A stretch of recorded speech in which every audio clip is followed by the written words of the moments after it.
अस्सलामुअलैकुम। तो भाई आज मैं आपके साथ एक खुशखबरी शेयर करूंगा। अब वो खुशखबरी क्या है मैं भी आपके साथ शेयर करता हूं। और सबसे पहले ये बताता हूं कि जो आगे आने वाले पेपर हैं आपके, जैसे कि बायो और ख़ास तौर पे केमिस्ट्री और फिज़िक्स, इसके अंदर आपने न्यूमेरिकल कैसे सॉल्व करने हैं और क्या ये पेपर आसान होंगे या हार्ड।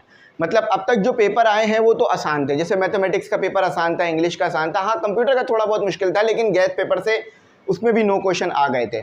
तो सर ये बताएं कि आगे जो आने वाले केमिस्ट्री और फिजिक्स के पेपर हैं इसमें तो कुछ क्वेश्चंस न्यूमेरिकल जो हैं वो बगैर कैलकुलेटर के, साइंटिफिक कैलकुलेटर के बगैर हो ही नहीं सकते, तो वो हमने कैसे करने हैं, तो उसके ऊपर मैंने आज आपको जो है वो बताना है। क्योंकि आपके दो पेपर बहुत इंपॉर्टेंट हैं, इनमें आपके अच्छे नंबर आना बहुत ज़रूरी है, वरना परसेंटेज पे फ़र्क पड़ेगा। अच्छा देखो भाई, मैं सबसे पहले ये बता दूं कि आपका फिजिक्स और केमिस्ट्री का पेपर जो है ना न्यूमेरिकल के पॉइंट ऑफ व्यू से आसान होगा, और क्वेश्चन थ्योरी वाले क्वेश्चंस के पॉइंट ऑफ व्यू से भी आसान होगा, बुक वाले ही क्वेश्चंस आएंगे। अब आप बोलोगे सर आपको कैसे पता। देखो भाई, आपको कैलकुलेटर अलाउ नहीं किया गया, ठीक है, मैथमेटिक्स के पेपर में भी अलाउ नहीं था, आपसे रखवा लिया गया। जो भी बच्चे लेके गए थे, मैंने खुद इंटरव्यू लिया तो मैं देख रहा था कि जो भी बच्चे कैलकुलेटर लेके जा रहे थे या वो अंदर जा रहे थे या बैग में लाए थे, उनसे बाहर ही कैलकुलेटर रखवा दिया गया, बिल्कुल अलाउ नहीं किया गया। अब जब इतना आसान पेपर था तो ज़रूरत ही नहीं पड़ी कैलकुलेटर अलाउ करने की, लेकिन जब पेपर बनाया जा रहा था तो भी इस चीज़ को मद्देनज़र रखते हुए बनाया गया कि बच्चों को कैलकुलेटर अलाउ नहीं होंगे, तो इसीलिए आपका पेपर आसान बना। तो इसी चीज़ का फ़ायदा अब आपको कंटिन्यू होगा फिज़िक्स के पेपर में और केमिस्ट्री के पेपर में। बायो के पेपर में तो ज़रूरत ही नहीं है, तो उस पर तो बात ही नहीं करते हैं।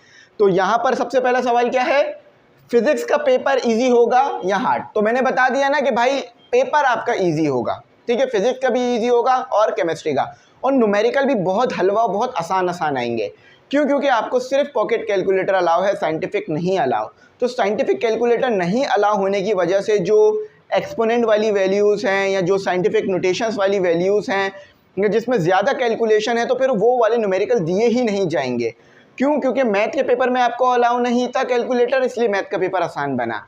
तो फिजिक्स और केमिस्ट्री में भी अलाउ नहीं है, तो फिजिक्स और केमिस्ट्री का पेपर भी आसान बनेगा, ठीक है। तो यहाँ पर मैं आपको एक छोटी सी डिटेल भी दे दूँ ग्रुप से रिलेटेड कि हमारे जो ग्रुप है ना, जो हम लोग स्टडी ग्रुप बनाते हैं, वो इंशाल्लाह स्टार्ट होंगे 25 मई, ठीक है, 25 मई 2023 से स्टार्ट हो जाएंगे, जो कि 2024 के पेपरों तक रहेंगे। First year, second year, 9 matric सबके ग्रुप होंगे। फीस हमने जो है वो तमाम ही ग्रुप्स की, यानी चाहे कोई बच्चा 9 में ऐड होना चाहे, फर्स्ट ईयर, सेकंड ईयर, या जो है वो किसी भी ग्रुप में ऐड होना चाहे, तो उसकी फ़ीस सिर्फ 1500, 1500 ही रखी है, ज़्यादा फीस नहीं रखी है। और ये फ़ीस पूरे साल की होगी, महीने की नहीं होगी, तो आप लोगों के लिए आसान हो जाएगा। तो जो बच्चे ग्रुप का पूछ रहे थे उनको ये जवाब भी मिल गया होगा। तो जो बच्चे पहले भी ग्रुप में ऐड थे तो वो ज़रूर ग्रुप में ऐड हो। अच्छा, यहाँ पर मुझसे बच्चे सवाल कर रहे हैं डायग्राम से रिलेटेड, जो कि फिजिक्स के लिए भी इंपॉर्टेंट है, केमिस्ट्री और बायो के लिए तो ख़ास तौर पर इंपॉर्टेंट है। देखो भाई, डायग्राम का ऐसा है कि अगर आपसे शॉर्ट में डायग्राम कही गई है बनाने को, सही से सुनना गौर से जो मैं बात कर रहा हूँ, ताकि ऐसा ना हो कि कोई गलत बात समझ लो तो फिर मुश्किल हो जाए। अगर आपसे शॉर्ट के अंदर उन्होंने कहा है डायग्राम बनाएं, लिखा हुआ है डायग्राम इज नेसेसरी, ठीक है, तो आपने लाजमी बनानी है। लेकिन अगर नहीं लिखा हुआ क्वेश्चन के अंदर के डायग्राम बनानी है, तो फिर आप शॉर्ट में डायग्राम ना बनाओ, सिर्फ एक्सप्लेन थ्योरी करो, ठीक है। अब आ जाते हैं लॉन्ग की तरफ। फिजिक्स, केमिस्ट्री और बायो तीनों में लॉन्ग में सेम ही कॉन्सेप्ट रहेगा डायग्राम का। अगर डायग्राम लॉन्ग में बनाने को कही गई है तो बनानी ही बनानी है, ठीक है, वो तो मसला ही खत्म। लेकिन कुछ ऐसे टॉपिक होते हैं जिनकी डायग्राम बहुत ज़रूरी होती है, जैसे कि फ़िज़िक्स के मैं मिसाल देता हूँ। फ़िज़िक्स के अंदर आपके पास जो है वो पेंडुलम की डायग्राम है, बहुत इंपॉर्टेंट है, ईजी है, तो वो आपको बनानी है। अगर नहीं भी कहीं ना बनाने को तो भी बनानी है, 10 मिनट में बन जाएगी। इसी तरह से बायो में भी आपके पास बहुत सारी ऐसी डायग्राम्स हैं, अगर वो नहीं कहीं जा रही बनाने को, आपको लगता है आपके पास टाइम है, तो आपने 5-10 मिनट डायग्राम देके डायग्राम को बना देना है, ठीक है। केमिस्ट्री में भी कुछ डायग्राम्स तो हैं। अच्छा, उसके बाद ये कि अगर लॉन्ग में कह दिया है डायग्राम नेसेसरी, आती हो नहीं आती हो, कुछ ना कुछ स्केच ड्रॉ कर देना, ठीक है। अच्छा, याद रखना, मुझसे ये सवाल करे थे आप लोगों ने तो इसलिए जवाब दे रहा हूँ कि डायग्राम आपने जो है ना वो पेंसिल से बनानी है। लेबलिंग भी पेंसिल से कर दो, अच्छा हो जाता है।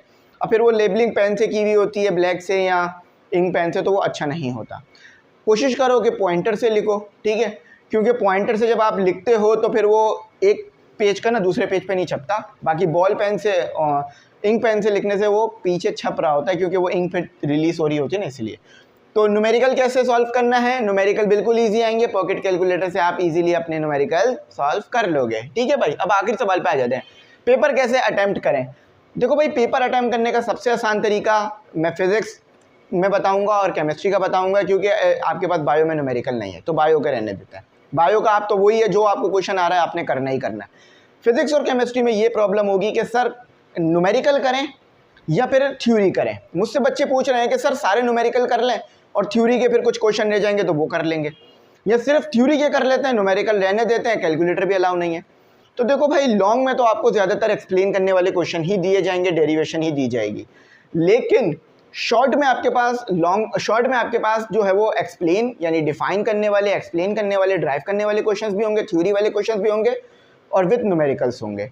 तो व्हाट विल यू डू। तो देखो भाई, इजी है, आपने सबसे पहले थ्योरी वाले क्वेश्चन सारे कर लेने हैं, क्योंकि थ्योरी वाले क्वेश्चंस पे ज़्यादा फोकस किया जाएगा पेपर में।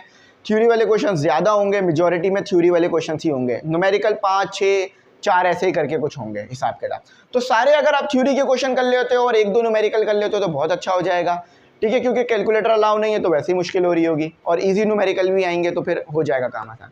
तो मैं उम्मीद करता हूँ आप मेरी बात समझ गए होगे। मैंने ज़्यादा आपको यहाँ पर जो है वो पॉइंट्स दे दिए हैं, तरीके बता दिए हैं, क्योंकि आगे आने वाले पेपर थोड़े अलग थे, मुख्तलिफ थे, मैंने कहा बता दूँ ताकि आपके जो नंबर है कहीं वो कम ना हो जाए और आपको स्ट्रेटेजी ना पता हो तो मुश्किल हो।